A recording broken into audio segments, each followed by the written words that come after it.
Navratan pulao is a rice dish where the rice is cooked with 9 different ingredients, which includes vegetables and dry fruits.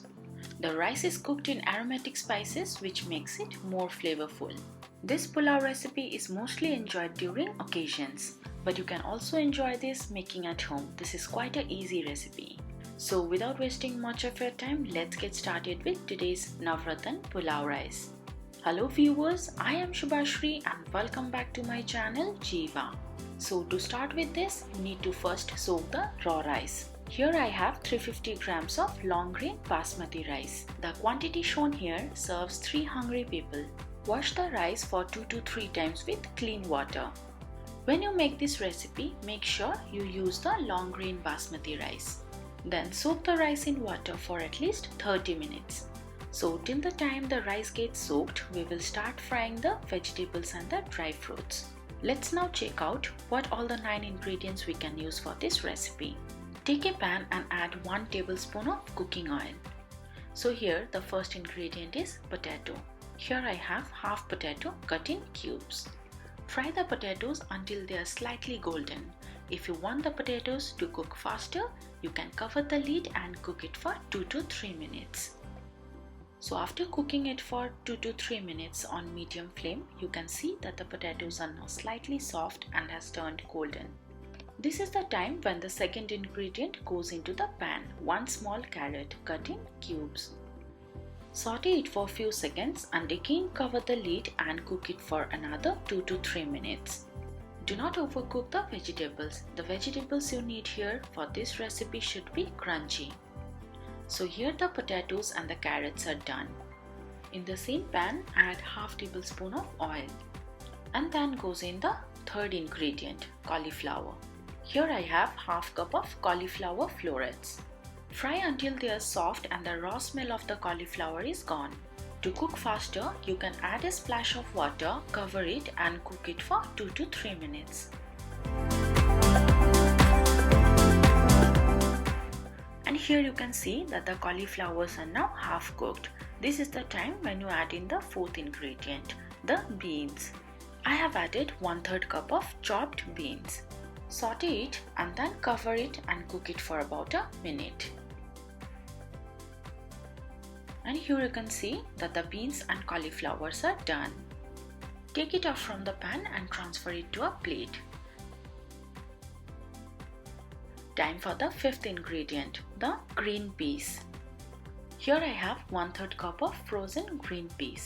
As this is a frozen one, I will saute it for few seconds. But if you are using the fresh ones, fry the peas until cooked. Again in the same pan, add 1 tablespoon of cooking oil. And add the sixth ingredient, which is the cottage cheese. Here I have 80 grams of cottage cheese cut in small cubes. Add some salt to your taste and fry it until they are slightly golden. The vegetables you want to use for this recipe totally depends on you.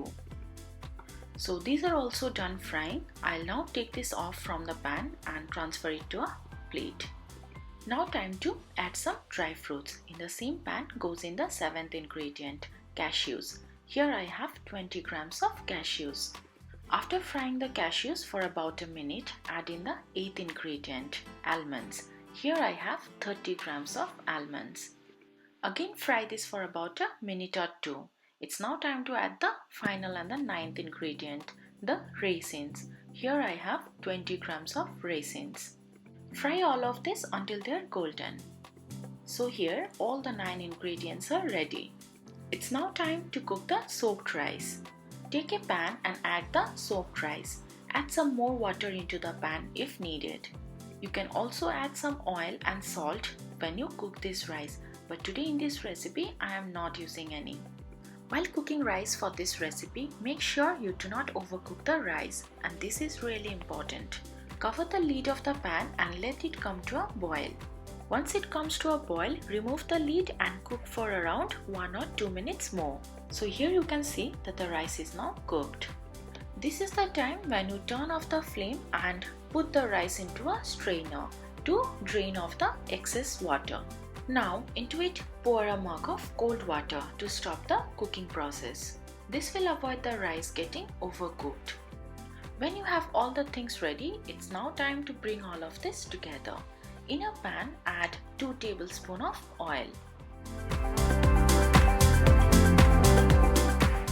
When the oil turns slightly hot, into it add half tablespoon of caraway seeds or the shah jeera.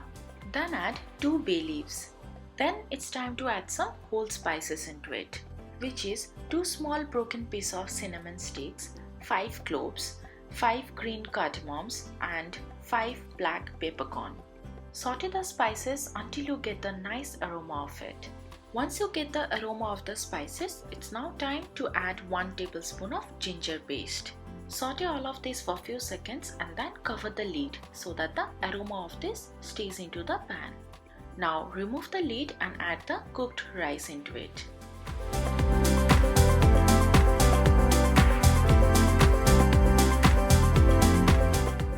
Mix it with all the whole spices and the ginger into the pan. Adding the whole spices and the ginger gives you a nice flavor in this recipe. Once you are done, add some salt and sugar to your taste. You can also add the salt and sugar in the later stage or at the end if you want to. This pulao recipe has got more of a sweeter taste with a mild spice in it. It's now time to add the fried vegetables and the dry fruits into the pan.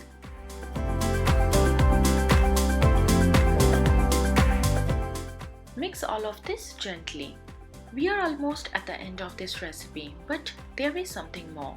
Now for a nice fragrance, add 2 teaspoons of Kewra water. Adding this is optional. This doesn't bring any difference to the taste in the pulao rice. Now to finish with, add 2 tablespoons of ghee or the clarified butter and 2 to 3 slit green chillies. Adding the green chillies is again optional, but adding this will balance the sweetness of the raisins and the sugar. Give it a gentle mix. Now having tasted, what I found missing is little bit of sugar and salt. So here I add a little salt and sugar. I'll now mix this well and let it cook for around 3 to 4 minutes on a very low flame. So here the Navratan pulao rice is ready to serve. But before you serve it, remember to discard the bay leaves. This is best when served hot. You can serve it with chana dal or any chicken or mutton curry. If you are looking for a chicken curry, here is a link to the recipe. In the coming videos, I will be sharing more chicken and mutton curry recipes. If you don't want to miss out those recipes, get subscribed to the channel and press the bell button for notifications of my latest videos. That was all about this recipe. Time for me to say bye. We'll catch you all on my next video. Till then, take care.